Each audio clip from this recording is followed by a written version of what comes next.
Nama Pol Pot hari ini identik dengan salah satu tragedi kemanusiaan yang paling mengerikan di abad ke-20. Namun, untuk memahami bagaimana seorang manusia bisa menjadi arsitek dari kematian jutaan orang, kita harus mundur jauh sebelum ia dikenal dunia sebagai diktator yang berdarah dingin. Kita harus kembali ke masa ketika ia masih bernama Salot Tsar, seorang anak desa yang lahir dalam sistem kolonial, tumbuh dalam ketimpangan, dan kemudian dibentuk oleh ideologi yang ekstrim. Pol Pot lahir dengan nama Salot Tsar pada tanggal 19 Mei tahun 1925 di desa Prexbauv, Provinsi Kampong Tom, wilayah yang saat itu berada di bawah kekuasaan French Indochina. Kamboja pada masa itu bukan negara merdeka, melainkan bagian dari struktur kolonial Prancis yang menggabungkan Vietnam, Laos, dan Kamboja dalam satu entitas administratif. Sistem ini menciptakan ketimpangan besar antara elit lokal yang bekerja sama dengan penjajah dan rakyat pedesaan yang hidup dalam kemiskinan. Keluarga Salot Tsar bukan keluarga termiskin, tetapi juga bukan bagian dari elit politik. Mereka memiliki tanah, yang berarti mereka tergolong cukup berada dibandingkan mayoritas petani yang lain. Kakak perempuannya bahkan memiliki koneksi dengan istana kerajaan di Phnom Penh, salah satu yang kelak akan membuka jalan bagi Salot Tsar untuk mendapatkan pendidikan yang relatif lebih baik dibandingkan dengan anak desa yang lainnya. Pada usia sekitar 6 tahun, Salot dikirim ke ibu kota Phnom Penh untuk tinggal bersama kakaknya. Di sana, ia mendapatkan akses ke pendidikan formal, sesuatu yang langka pada masa itu. Ia bersekolah di Sekolah Katolik École Miche, sekolah institusi yang mencerminkan pengaruh budaya Prancis di Kamboja. Namun, dari awal, Salot Tsar bukanlah siswa yang menonjol secara akademis. Ia dikenal biasa saja, bahkan cenderung kesulitan mengikuti pelajaran. Tahun 1949, sebuah titik balik besar terjadi dalam hidupnya. Ia mendapatkan beasiswa untuk melanjutkan pendidikan di Prancis, tepatnya di Paris. Ini adalah momen krusial, bukan karena prestasi akademisnya meningkat, tetapi karena disinilah ia mulai terpapar oleh ideologi yang akan membentuk seluruh arah hidupnya. Pada akhir tahun 1940-an dan awal 1950-an adalah pusat intelektual dan politik yang penuh dengan gejolak. Dunia baru saja keluar dari Perang Dunia Kedua, dan ideologi-ideologi besar seperti komunisme, sosialisme, dan juga kapitalisme saling bertarung untuk mendominasi masa depan dunia. Di tengah atmosfer ini, banyak mahasiswa dari negara-negara jajahan mulai mempertanyakan sistem kolonial dan mencari alternatif ideologi untuk membangun negara mereka setelah merdeka.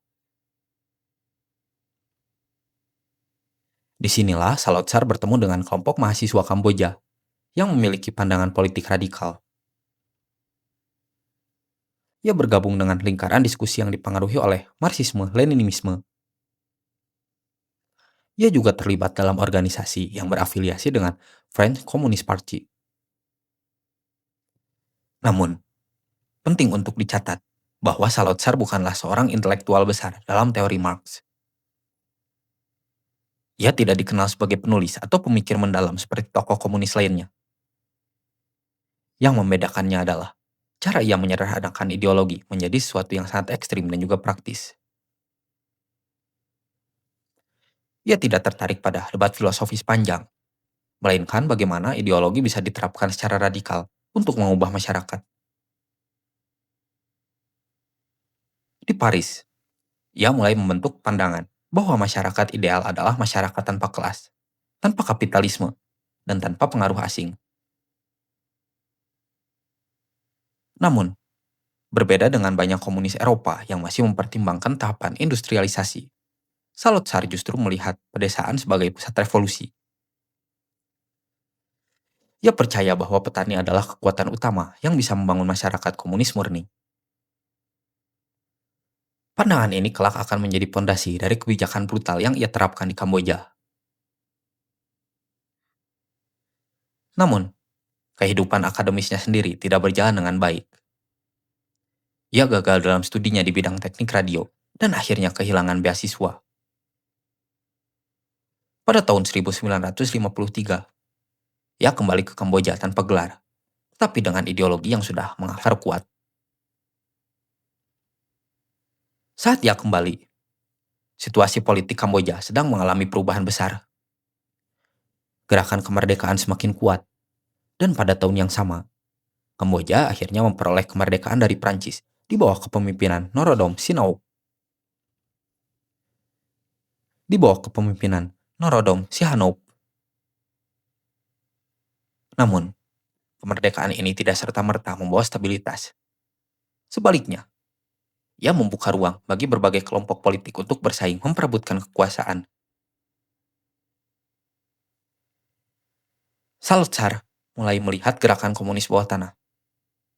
Ia bergabung dengan Communist Party of Kampuchea yang saat itu masih kecil dan tidak terlalu berpengaruh. Ia bekerja sebagai guru sambil diam-diam bangun jaringan politiknya. Pada akhir tahun 1950 hingga awal tahun 1960-an, ia mulai naik dalam hierarki partai. Salah satu yang mempercepat kenaikannya adalah kemampuannya untuk beroperasi secara rahasia dan membangun loyalitas di antara anggota partai. Ia juga mulai menunjukkan kecenderungan paranoia terhadap musuh, baik nyata maupun imajiner. Sebuah sifat yang nantinya akan berkembang menjadi salah satu ciri utama kepemimpinannya. Tahun 1963, ia secara resmi menjadi sekretaris jenderal partai, menggantikan pemimpin sebelumnya. Ini adalah momen di mana Salazar mulai benar-benar mengendalikan arah gerakan komunis di Kamboja. Pada titik ini pula, ia mulai menggunakan nama samaran yang kelak akan dikenal dunia, Pol Pot. Di bawah kepemimpinannya, di bawah kepemimpinan partai mulai bergerak lebih radikal. Ia tidak hanya ingin menggulingkan pemerintah, tetapi juga ingin menghapus struktur sosial yang ada. Ia melihat kota sebagai sumber korupsi, intelektual sebagai ancaman, dan modernitas sebagai sesuatu yang harus dihancurkan. Situasi semakin memanas ketika Kamboja terseret dalam konflik regional yang lebih besar. Vietnam War membawa dampak besar bagi negara tersebut. Wilayah Kamboja menjadi jalur penting bagi pasukan Vietnam Utara, dan Amerika Serikat mulai melakukan pemboman besar-besaran di wilayah perbatasan. Ketidakstabilan ini dimanfaatkan oleh kelompok Pol Pot untuk memperluas pengaruh mereka. Mereka mulai merekrut petani-petani yang marah terhadap pemerintah dan dampak perang.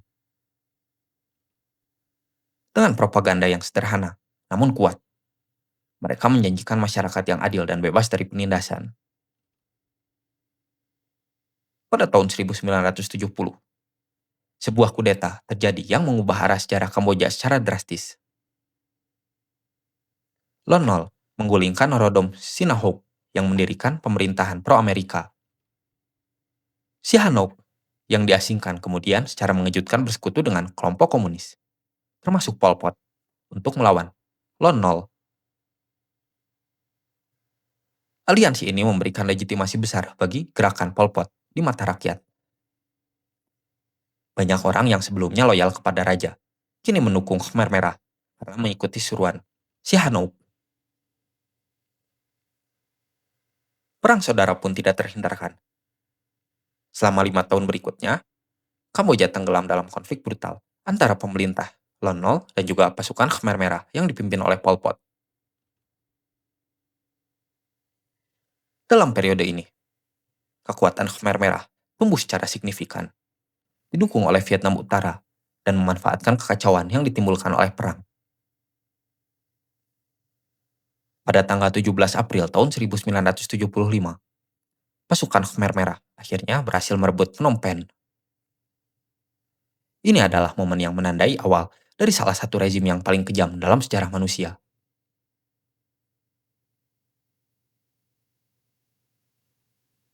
Tanggal 17 April tahun 1975 sering disebut sebagai hari kemenangan oleh pasukan Khmer Merah. Namun, bagi jutaan rakyat Kamboja, hari itu justru menjadi awal dari penderitaan yang tidak terbayangkan. Ketika pasukan yang dipimpin oleh Pol Pot memasuki Phnom Penh, banyak warga yang menyambut mereka dengan harapan bahwa perang panjang akhirnya berakhir. Mereka percaya bahwa kedamaian telah tiba. Namun, hanya dalam hitungan jam, harapan itu berubah menjadi mimpi buruk. Tanpa peringatan yang jelas, pasukan Khmer Merah mulai memerintahkan seluruh penduduk kota untuk meninggalkan rumah mereka.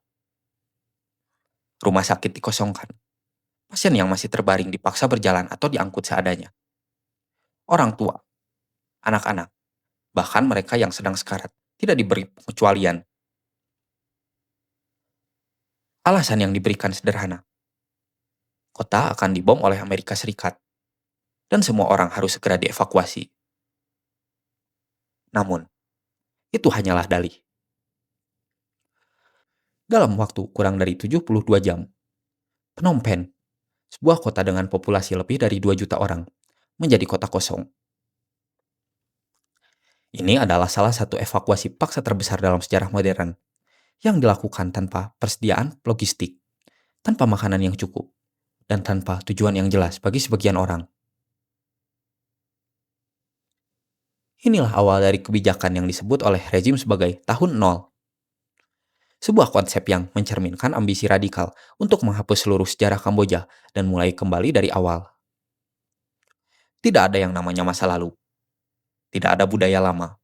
Tidak ada sistem sosial sebelumnya. Semua harus dihancurkan. Negara pun secara resmi diubah menjadi Demokratik Kampuchea. Dan di bawah struktur ini, semua aspek kehidupan dikendalikan oleh organisasi yang dikenal sebagai Angkar. Sebuah entitas tanpa wajah yang menjadi simbol kekuasaan absolut. Angkar bukan sekedar pemerintah. Ia adalah konsep kekuasaan yang sengaja dibuat anonim untuk menanamkan rasa takut. Rakyat tidak tahu siapa yang benar-benar memerintah, siapa yang membuat keputusan, atau siapa yang harus disalahkan. Namun, di balik semua itu, Pol Pot dan lingkaran elitnya mengendalikan setiap kebijakan. Salah satu langkah pertama rezim adalah menghapus sistem ekonomi berbasis uang. Mata uang dihapus, bank ditutup, semua properti pribadi disita, dan masyarakat dipaksa hidup dalam sistem kolektif, di mana makanan, pakaian, dan juga tempat tinggal diatur sepenuhnya oleh negara. Penduduk kota, yang dianggap sebagai simbol kapitalisme dan juga dekadensi, dipindahkan ke pedesaan untuk bekerja sebagai petani. Mereka dipaksa menggarap sawah, membangun irigasi, dan bekerja tanpa henti dalam kondisi yang sangat keras. Banyak dari mereka yang tidak memiliki pengalaman bertani. Namun, kegagalan untuk memenuhi target produksi dianggap sebagai bentuk sabotase. Dalam ideologi Pol Pot, tani adalah kelas paling murni. Sementara intelektual, profesional, dan siapapun yang memiliki pendidikan dianggap sebagai ancaman. Bahkan hal-hal kecil seperti memakai kacamata bisa menjadi alasan seseorang dicurigai sebagai intelektual dan kemudian dieksekusi. Rezim ini juga secara sistematis menghancurkan struktur keluarga. Anak-anak dipisahkan dari orang tua dan ditempatkan dalam kelompok kerja kolektif. Mereka dididik untuk setia kepada Angkar, bukan kepada keluarganya. Dalam banyak kasus, anak-anak bahkan didorong untuk melaporkan orang tua mereka sendiri jika dianggap tidak loyal. Agama juga menjadi target. Kamboja, yang mayoritasnya menganut Buddhisme, mengalami penghancuran sistematis terhadap institusi keagamaannya. Biksu dipaksa meninggalkan kehidupan religius mereka. Kuil-kuil dihancurkan atau dialihfungsikan, dan praktek keagamaan dilarang. Namun yang paling mengerikan adalah sistem kekerasan yang dibangun untuk menjaga kontrol. Salah satu simbol yang paling terkenal dari kekejaman rejim adalah penjara S21 yang terletak di Phnom Penh, dan dikenal juga sebagai Tuolsleng Genocide Museum. Tempat ini awalnya adalah sekolah, namun diubah menjadi pusat interogasi dan juga penyiksaan. Di S21, ribuan orang ditahan, disiksa, dan dipaksa untuk mengakui kejahatan yang seringkali tidak pernah mereka lakukan. Metode penyiksaan sangat brutal, mulai dari pemukulan, sengatan listrik, hingga teknik psikologis yang dirancang untuk menghancurkan mental tahanan. Setelah pengakuan diperoleh, sebagian besar tahanan dikirim ke ladang pembantaian untuk dieksekusi. Salah satu lokasi yang paling terkenal adalah Cheong-ek, di mana ribuan orang dihilangkan nyawanya dan dikuburkan dalam kuburan massal. Estimasi jumlah korban selama rezim Pol Pot bervariasi. Namun sebagian besar sejarawan sepakat korbannya berjumlah antara 1,7 hingga 2 juta orang tewas dalam periode tahun 1975 hingga tahun 1979, sekitar seperempat dari populasi Kamboja saat itu. Kematian ini bukan hanya akibat eksekusi, tetapi juga karena kelaparan, kerja paksa, dan juga penyakit. Sementara itu, di tingkat internasional, situasi Kamboja relatif terisolasi. Dunia luar memiliki informasi terbatas tentang apa yang sebenarnya terjadi dalam negeri. Rezim Khmer Merah menutup diri dari pengaruh luar dan membatasi akses bagi jurnalis serta organisasi internasional. Namun, hubungan dengan negara tetangga, terutama Vietnam, mulai memburuk. Meskipun sebelumnya mereka memiliki hubungan ideologis sebagai sesama negara komunis, ketegangan meningkat karena konflik perbatasan dan perbedaan kepentingan politik. Pol Pot mulai melihat Vietnam sebagai ancaman, dan paranoia ini mendorong serangkaian serangan lintas batas yang semakin memperburuk situasi. Di dalam negeri, paranoia yang sama juga berkembang. Rezim mulai melakukan pembersihan internal, menargetkan anggota partai sendiri yang dicurigai tidak loyal. Banyak kadar Khmer Merah yang sebelumnya setia justru menjadi korban sistem yang mereka bantu bangun. Ini adalah fase di mana revolusi mulai memakan anak-anaknya sendiri. Pol Pot menciptakan sistem yang tidak hanya brutal terhadap musuh, tetapi juga terhadap dirinya sendiri. Tidak ada yang benar-benar aman. Loyalitas tidak menjamin keselamatan. Dan bahkan, yang berada di lingkaran dalam pun bisa menjadi korban jika dianggap menyimpang. Dan di tengah semua itu, satu hal menjadi jelas. Ini bukan sekedar kegagalan kebijakan. Ini adalah implementasi ideologi yang dijalankan tanpa batas, tanpa kompromi, dan tanpa kemanusiaan. Apa yang dimulai sebagai visi tentang masyarakat yang adil berubah menjadi mesin kematian yang sistematis.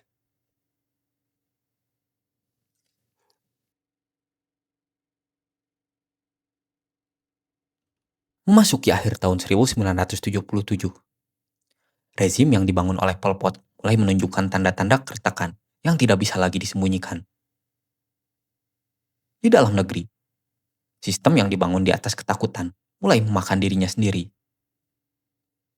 Di luar negeri, konflik yang selama ini ditekan perlahan berubah menjadi konfrontasi terbuka, terutama dengan Vietnam.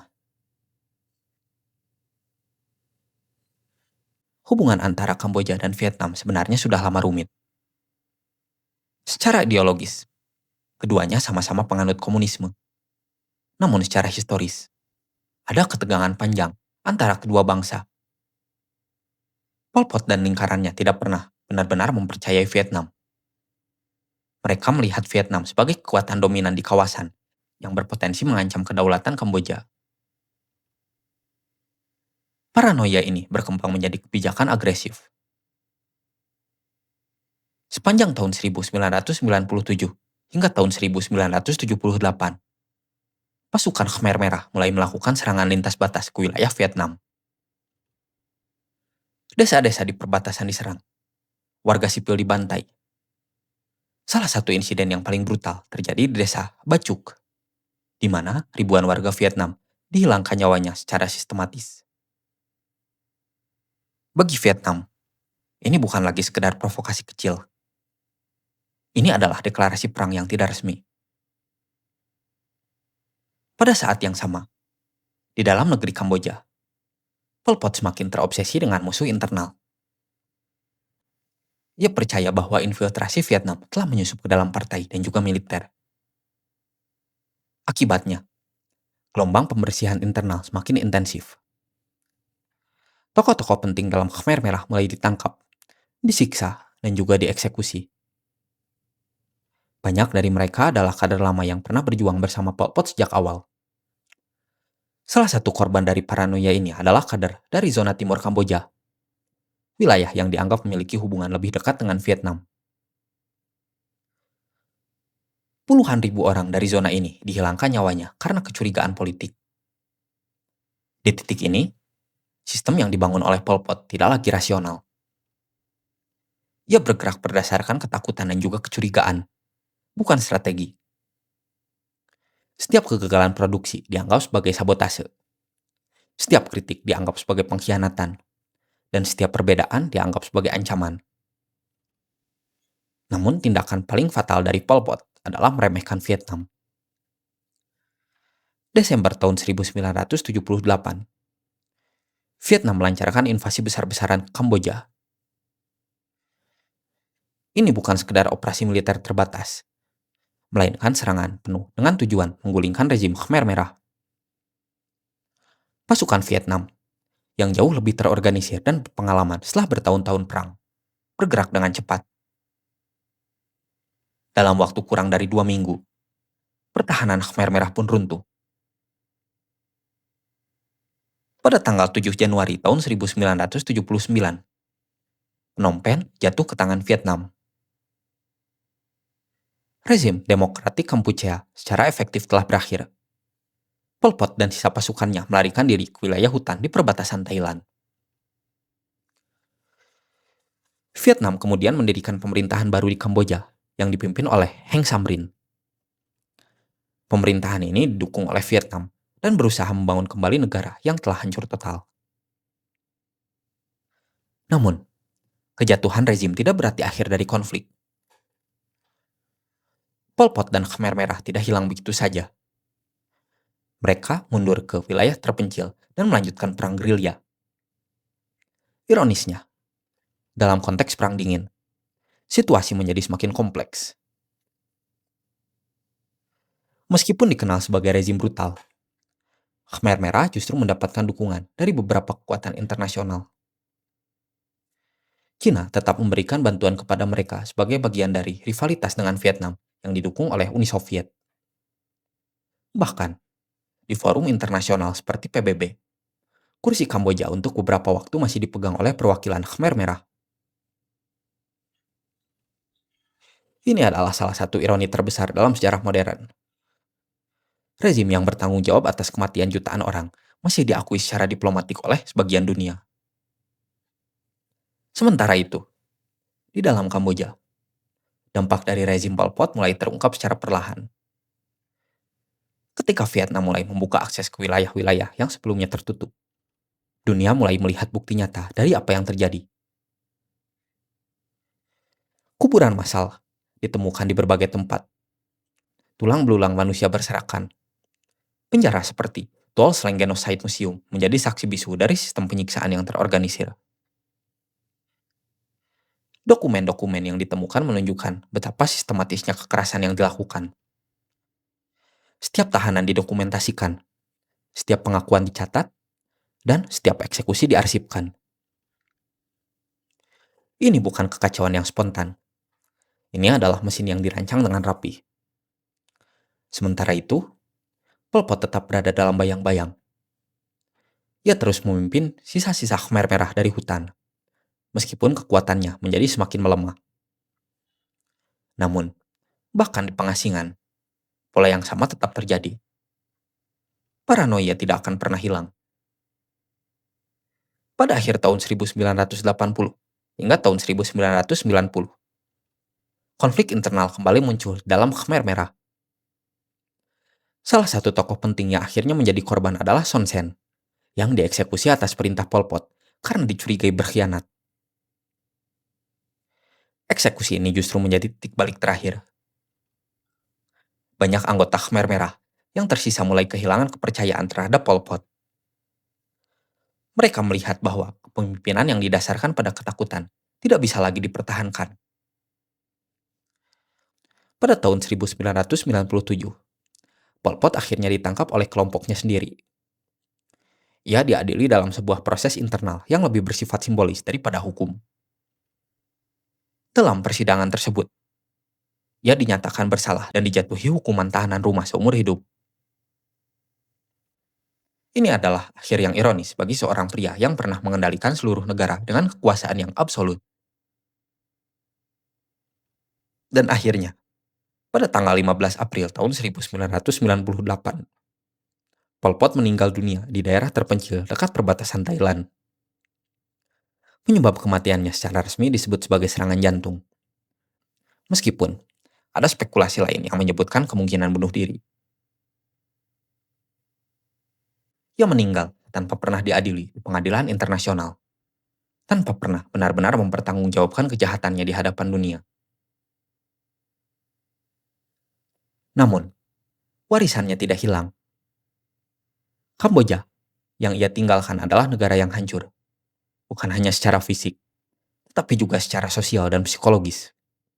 Generasi yang selamat harus hidup dengan trauma, kehilangan keluarga, dan kehancuran identitas nasional. Dan bagi dunia, kisah Pol Pot menjadi pengingat yang mengerikan tentang apa yang bisa terjadi ketika ideologi dijalankan tanpa batas, ketika kekuasaan tidak memiliki kontrol, dan ketika kemanusiaan dikorbankan demi visi yang utopis.